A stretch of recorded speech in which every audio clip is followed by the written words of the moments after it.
যাওয়ার সময় দোয়া করা। রাসূল বলেন, কেউ যদি আমার সুন্নাতগুলো সুন্দরভাবে আদায় করে, আমি রাসূল থেকে মহব্বত করি, ভালোবাসি, আল্লাহ রব্বুল আলামিন থেকে মহব্বত করে ভালোবাসি।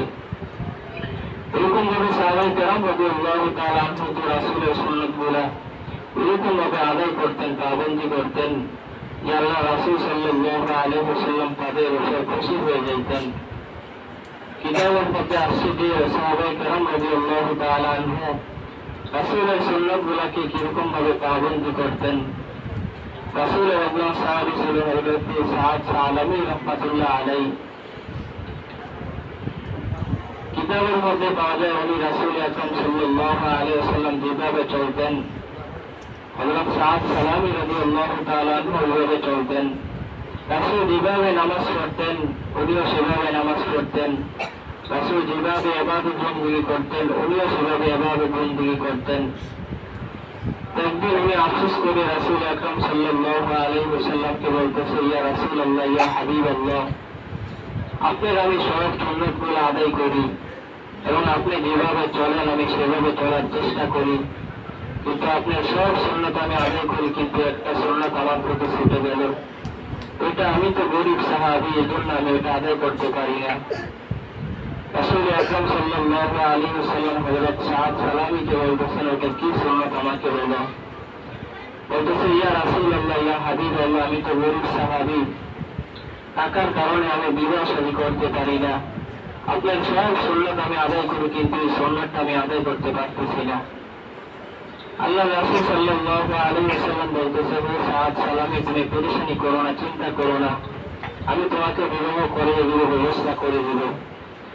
রাসূল আকরাম সাল্লাল্লাহু আলাইহি ওয়াসাল্লাম একটা চিঠি লিখলেন এবং এই চিঠিটা মদিনার মধ্যে হযরত সাদ সালামীকে চিঠিটা দিয়ে বলতেছেন, তুমি মদিনায় যাও, ওখানে আমার বড় একজন সাহাবী আছে আমর ইবনে ওয়াহাব রাদিয়াল্লাহু তাআলা আনহু, এই চিঠিটা দিয়ে তুমি ওনার কাছে দিবা, তারপরে তোমার বিবাহের ব্যবস্থা হয়ে যাবে।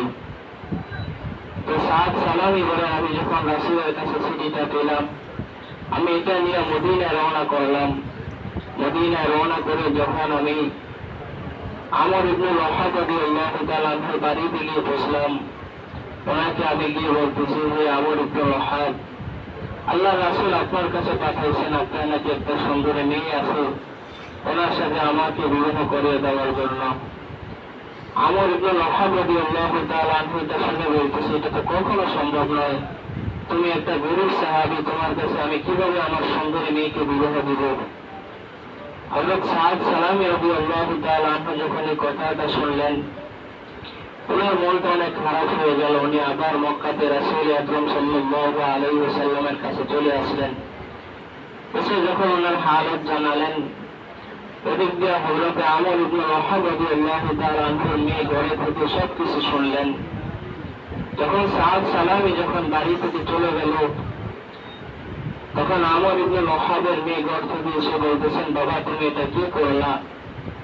যে সাহাবীর জন্য, যে ছেলের জন্য আল্লাহ রাসূল সরাসরি আমার জন্য প্রস্তাব দিয়েছে, তুমি কেন আমার সাথে ওই সাহাবীর সাথে বিবাহটা করাইলে না? তুমি তাড়াতাড়ি মক্কাতে যাও, ওনার সাথে আমার সাথে বিবাহ ব্যবস্থা করো, নাহলে রব্বুল আলামিন হয়তো যে কোনো সময় আমাদের উপর আযাব দিবে।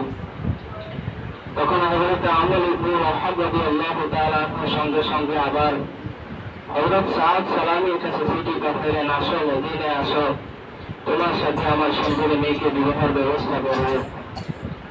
তো আল্লাহ রাসূল সাল্লাল্লাহু আলাইহি ওয়াসাল্লাম যখন এই কথাটা শুনলেন, আল্লাহ রাসূল সাল্লাল্লাহু আলাইহি ওয়াসাল্লাম খুশি হয়ে হযরত সাদ সালামীকে বলতেছেন, তুমি বিবাহের প্রস্তুতি গ্রহণ করো।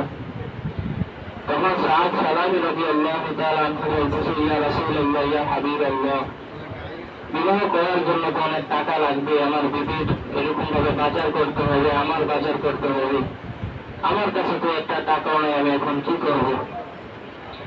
আল্লাহ রাসূল সাল্লাল্লাহু আলাইহি ওয়াসাল্লাম সঙ্গে সঙ্গে হযরত উসমান রাদিয়াল্লাহু তাআলা আনহুকে ডাক দিয়ে বললেন, উসমান, সাদ সালামীকে আমি বিবাহ করাইতে চাই, তুমি কিছু টাকা দাও। তো হযরত উসমান রাদিয়াল্লাহু তাআলা আনহু যখন কিছু টাকা দিলেন, আল্লাহ রাসূল সাল্লাল্লাহু আলাইহি ওয়াসাল্লাম সাদ সালামীর হাতে দিয়ে বলতেছেন, যাও এগুলো নিয়ে তুমি বিবাহের বাজার করো, তাড়াতাড়ি বাজার করে তুমি বিবাহ শাদী করো, আমার সুন্নতটা তুমি সঙ্গে সঙ্গে আদায় করে নাও। তো সাদ সালামি রাদিয়াল্লাহু তাআলা আনহু বলেন, আমি যখন বিবাহের বাজার করার জন্য যখন বাজারে গেলাম, আমি যখন বিবাহের বাজার করতেছিলাম এরকম সময় একজন ঘোষণা দিয়েছে যে আল্লাহ রাসূল সাল্লাল্লাহু আলাইহি ওয়াসাল্লাম জিহাদের জন্য ডাক দিয়েছে, চলো কে আসো রাসূলের প্রেমিক, চলো জিহাদের ময়দানে চলো। হযরত সাদ সালামি রাদিয়াল্লাহু তাআলা আনহু বলেন যে আমি যদি বেঁচে থাকি তাহলে আমি বিবাহ করতে পারবো। উনি এটা বলে উনি একটা তরবারির দোকানে গেলেন, উনি ওখান থেকে একটা তরবারি কিনে ওনার মুখটা একটা রুমাল দিয়ে পেঁচিয়ে উনি যুদ্ধের ময়দানে শহীদ হয়ে গেলেন, শরীক হয়ে গেলেন। এক পর্যায়ে যুদ্ধ করতে করতে উনি শহীদ হয়ে গেলেন। তো যুদ্ধ শেষ হওয়ার পরে আল্লাহ রাসূল সাল্লাল্লাহু আলাইহি ওয়াসাল্লাম ওই সাহাবায়ে কেরামদেরকে বলতেছেন, হে আমার সাহাবায়ে কেরাম, তোমরা আমার যে সাহাবায়ে কেরামগুলো শহীদ হয়ে গেছে তাদের সবাইকে একত্র করো, আমি রাসূল তাদেরকে নিজে দাফনের ব্যবস্থা করব। আমি ওই সাহাবায়ে কেরামদের কবরের মধ্যে নেমে নেমে তাদেরকে দাফন করব।